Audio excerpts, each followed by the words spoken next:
হরে কৃষ্ণ বন্ধুরা, মহাশিবরাত্রিতে আপনি যদি এই 5টি কাজ করেন তাহলে আপনার জীবনে দারিদ্রতা নামতে বেশি সময় লাগবে না। তাই বন্ধুরা, আজকেই সাবধান হয়ে যান। আপনারা মহাশিবরাত্রিতে এই 5টি ভুল কখনোই করবেন না। বন্ধুরা, দেবাদিদেব মহাদেবের ভক্তরা সারা বছর অপেক্ষা করে থাকেন এই মহাশিবরাত্রির জন্য। আর এই বিশেষ দিনে উপবাস রেখে প্রত্যেক প্রহরে প্রহরে শিবলিঙ্গ অভিষেক করে পুজো করে এবং রাত্রে জাগরণ করে দেবাদিদেব মহাদেবকে খুশ করার জন্য ভক্তরা এই দিনটি প্রতীক্ষা করে থাকে এবং বাবা মহাদেব ভক্তদের ডাকে তিনি সবাইকে সাড়া দেন, এমনকি তিনি সকল মনস্কামনা পূর্ণ করে। বন্ধুরা, এই শিবরাত্রির ব্রত একটি কঠিন ব্রত।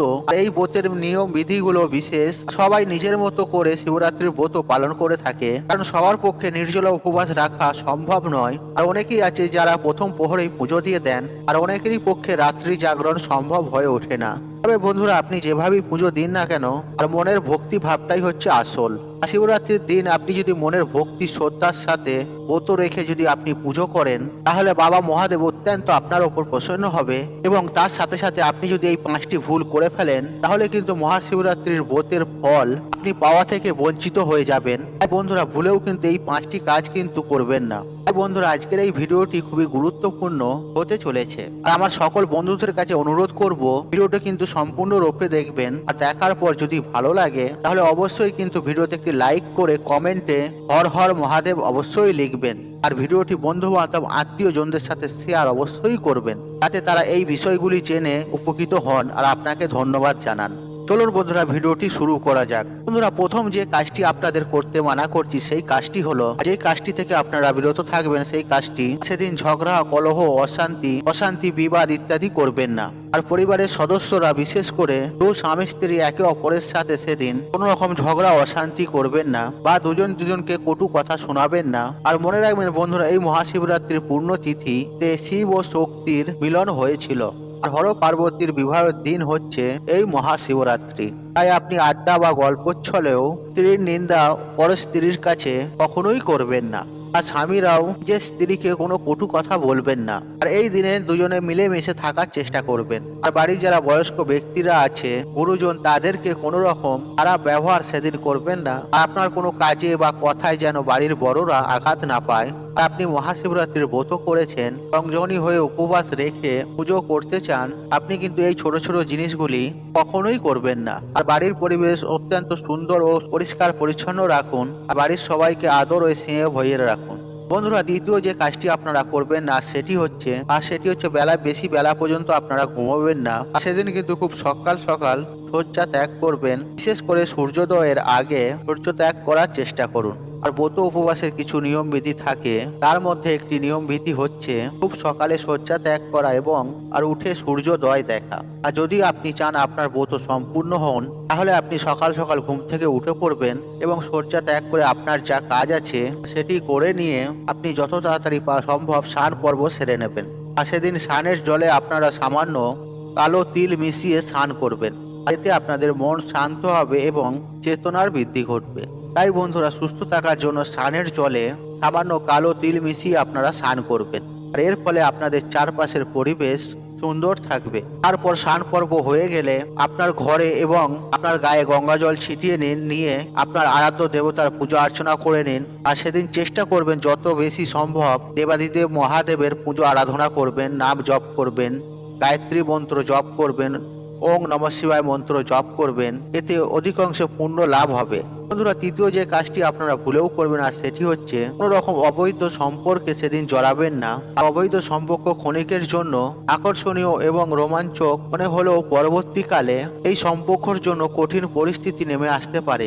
এর ফলে পরিবারে অশান্তি, কলহ নেমেও আসতে পারে। আর এই শিবরাত্রির পূর্ণ তিথি, এই তিথিটি এত পবিত্র দিন, এটি হচ্ছে স্বামী এবং স্ত্রীর দিন। দু স্বামী স্ত্রী মিলে শিবরাত্রির ব্রত করুন, কারণ এদিন হর পার্বতীর মিলনের দিন। যদি আপনাদের মধ্যে সামান্য দূরত্ব এসে থাকে, আপনারা যদি একসাথে মহাশিবরাত্রির ব্রত পালন করেন ও শিব পার্বতীর পুজো করেন শিবরাত্রির তিথিতে, তাহলে আপনাদের মাঝখানে দূরত্বটি মিটে যাবে। আর যদি কোনো অবৈধ সম্পর্কে জর্জরিত হয়ে থাকেন, সেরকম যদি মনোভাব মনে এসে থাকে, তাহলে মহাশিবরাত্রির দিন সেটি মন থেকে মুছে ফেলুন। আর অবৈধ সম্পর্ক কাউকে কিছু দেয় না, বরঞ্চ অনেক কিছু ক্ষতি করে যায়। মান, সম্মান, খ্যাতি, যশ, ধন সম্পত্তি এবং মনের শান্তি সবকিছু নষ্ট করে দেয়। তাই বন্ধুরা এই সমস্ত সম্পর্ক থেকে সবসময় দূরত্ব থাকা উচিত আর নিজেকে সর্বদাই দূরত্ব রাখবেন। মহাশিবরাত্রির পূর্ণ তিথিতে আপনারা অবশ্যই আপনারা খেয়াল রাখবেন এরকম কোনো সম্পর্ক সেটিকে মন থেকে মুছে ফেলুন এবং দু স্বামী স্ত্রীর সম্পর্ক মজবুত করার চেষ্টা করুন। বন্ধুরা চতুর্থ যে কাজটি মহাশিবরাত্রির দিন ভুলেও করবেন না সেটি হচ্ছে আপনার বাড়ির দরজা থেকে কাউকে সেদিন তাড়িয়ে দেবেন না। আপনার বাড়ির দরজায় সেদিন কোনো হতদরিদ্র ব্রাহ্মণ আসলে বা কোনো ভিক্ষুক আসলে বা আপনার চেনা পরিচিত কোনো ব্যক্তি আপনার কাছে কোনো সাহায্য প্রার্থনা করে আপনার দরজায় এসে থাকে তাহলে আপনি তাকে শূন্য হাতে ফিরিয়ে দেবেন না। আর মহাশিবরাত্রির দিন আর এর দিন একটি অত্যন্ত পূর্ণ দিন, সেদিন বাড়ির দরজা থেকে কাউকে খালি হাতে ফিরিয়ে দেবেন না। আপনি যদি খালি হাতে ফিরিয়ে দেন তাহলে মহালক্ষ্মী কিন্তু ক্রোধিত হবে এবং শিব পার্বতীর আশীর্বাদ থেকেও বঞ্চিত হয়ে যাবেন। তার ফলে সারা বছর পরিবারে সুখ শান্তি অশান্তি ঝগড়া কলহ লেগেই থাকবে। তাই বন্ধুরা মহাশিবরাত্রির পূর্ণ তিথিতে যদি কোনো আপনার কাছে কোনো ব্যক্তি সাহায্যের জন্য প্রার্থনা করে বা সাহায্য চাইতে আসে তাকে আপনার সামর্থ্য অনুযায়ী কিছু না কিছু দান করবেন। গরিব বা অসহায় মানুষ যদি ক্ষুধার্ত থাকে তাকে খাদ্য দিয়ে সাহায্য করুন। যদি আপনার কাছে রান্না করা খাবার না থাকে তাহলে আপনি শস্য দান করতে পারেন আপনার সামর্থ্য অনুযায়ী বা অর্থও দান করতে পারেন। এইভাবে গরিব বা অসহায় মানুষের পাশে দাঁড়ান। আর মন্দির প্রাঙ্গণে যদি কোনো ভিক্ষুক থাকে আপনি পুজো দেওয়ার আসার পথে তাদের ঘরেও সামর্থ্য অনুযায়ী কিছু না কিছু দান করুন। আর হিন্দু ধর্মে দানের বিশেষ গুরুত্ব আছে। দান ধর্ম মহান ধর্ম এবং পূর্ণ তিথিতে দান করলে আরো অধিক পুণ্য অর্জন করা যায়। আর মহাশিবরাত্রির তিথিটি একটি পবিত্র তিথি আর সেদিন দান করলে আরো সুফল পাওয়া যায়। বন্ধুরা পঞ্চম বিষয়টি হচ্ছে এই মহাশিবরাত্রির দিনে কোনো পশু পাখিকে অবলা জন্তুকে আঘাত করবেন না। আর অনেক সময় আমাদের বাড়ির উঠানে কুকুর আসে বা গরু আসে আমরা তাড়িয়ে দিই অজান্তে। এই ভুলগুলি কিন্তু আপনারা করবেন না। দেবাদিদেব মহাদেব হচ্ছেন পশুপতি নাথ আর আপনি দেবাদিদেব মহাদেবের আরাধনা করছেন। আর যদি আপনার বাড়ির উঠানে গরু আসে আপনি তাকে তাড়িয়ে দিচ্ছেন আর এই মহাপাপ কিন্তু আপনি করবেন না। আর সেদিন পশু পাখিকে খাওয়ানোর চেষ্টা করুন। আর সেদিন আপনি রাস্তার কুকুরদের ঘরেও কিছু না কিছু খাওয়াতে পারেন, আপনি গরুকেও ঘাস খাওয়াতে পারেন বা আপনার বাড়িতে যদি কোনো গোমাতা আচানক চলে আসে তাকেও কিছু না কিছু খাওয়াতে পারেন। আপনি রুটিও খাওয়াতে পারেন বা আপনি সবুজ ঘাসও খাওয়াতে পারেন। এতে বাবা মহাদেব অত্যন্ত সন্তুষ্ট হবে এবং আপনার পূর্ণ অর্জন হবে। সেদিন ছাদেতে পাখিদের জন্য সামান্য চারার ব্যবস্থাও করতে পারেন।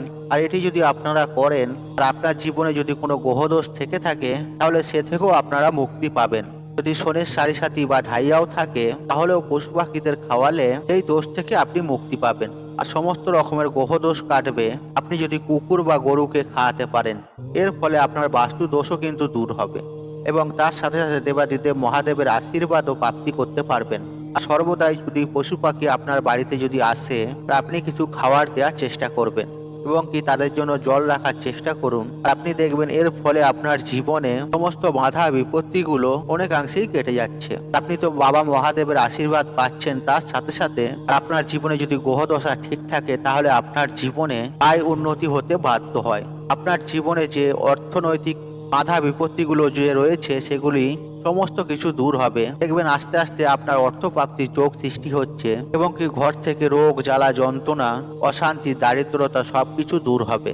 বন্ধুরা আশা করছি এই ভিডিওটি আপনাদের ভালো লেগেছে। তাহলে ভিডিওতে একটি লাইক করুন, একটু কমেন্ট করুন, একটু শেয়ার করুন এবং বন্ধু বান্ধব আত্মীয়জনদের সাথে শেয়ার অবশ্যই করুন। মনে রাখবেন আপনার একটি শেয়ার অনেক মানুষকে উপকৃত করে তুলতে পারে। আর আপনি যদি আমার চ্যানেলে নতুন হয়ে থাকেন তাহলে চ্যানেলটি অবশ্যই সাবস্ক্রাইব করুন এবং পাশে থাকা নোটিফিকেশন অন রাখুন, কারণ এই রূপ নিত্য নতুন ভিডিও সবার আগে দেখার জন্য। ঈশ্বর আপনার মঙ্গল করুক, আপনি সুস্থ থাকুন, নিরোগ থাকুন, আপনার দিন মঙ্গলময় হোক। হরে কৃষ্ণ কৃষ্ণ কৃষ্ণ হরে হরে।